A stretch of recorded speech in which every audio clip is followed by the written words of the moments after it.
मामला बड़ा गंभीर है। माननीय न्यायालय ने सरकार से स्पष्ट रूप से ये अपेक्षा की है कि सरकार इस पर निर्णय ले कि वो माननीय मंत्री जी पर मुकदमा चलाने की परमिशन देती है या नहीं देती है, और 8 तारीख से पहले इस पर सरकार को निर्णय करना है। तो निश्चित रूप में मामला गंभीर है। अगर इसी प्रकार के भ्रष्टाचार के मामले या आय से अधिक संपत्ति अर्जित करने के मामले अगर विपक्ष पर लगे होते तो अब तक ईडी, सीबीआई, इनकम टैक्स और भी कोई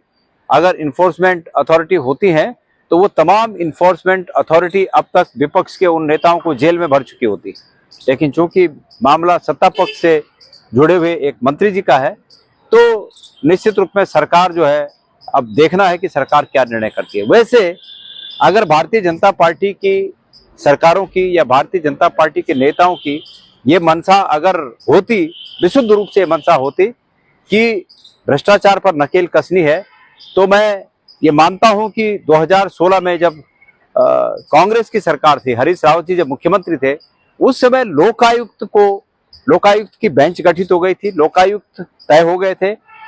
मुख्यमंत्री जी के तौर पर हरीश रावत जी ने उसमें हस्ताक्षर किए थे, नेता प्रतिपक्ष के तौर पर जहां तक मेरा ख्याल है कि भट्ट जी थे, तब भट्ट जी ने उस पर हस्ताक्षर किए थे, और सीनियर मोस्ट जो एक जज होते हैं उनके हस्ताक्षर उस पर हो गए थे। और चूंकि ये पूरा मसौदा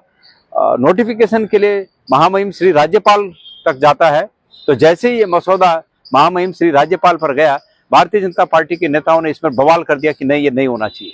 और अंततोगत्वा महामहिम श्री राज्यपाल ने भी भारतीय जनता पार्टी के नेताओं की भावना का सम्मान करते हुए इसको ठंडे बस्ते में डाल दिया।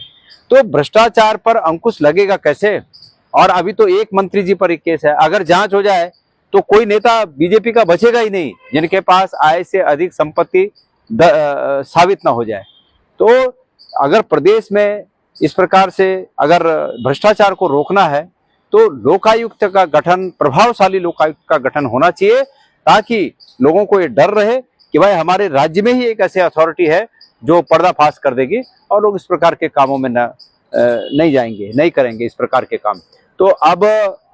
इस मामले में जहां पर कि श्री गणेश जोशी जो कि माननीय मंत्री हैं उत्तराखंड में, उन पर इस प्रकार का एक कोर्ट ने यह आदेश दिया है कि सरकार इसमें परमिशन दे या न दे, जो भी है निर्णय करे और तब उस पर आगे की कार्रवाई होगी। मैं समझता हूं कि ये मामला भी कहीं ना कहीं इस तरह इसका वो होगा, रिजल्ट आएगा कि एक नजीर बन सके और लोग इससे फिर डरें।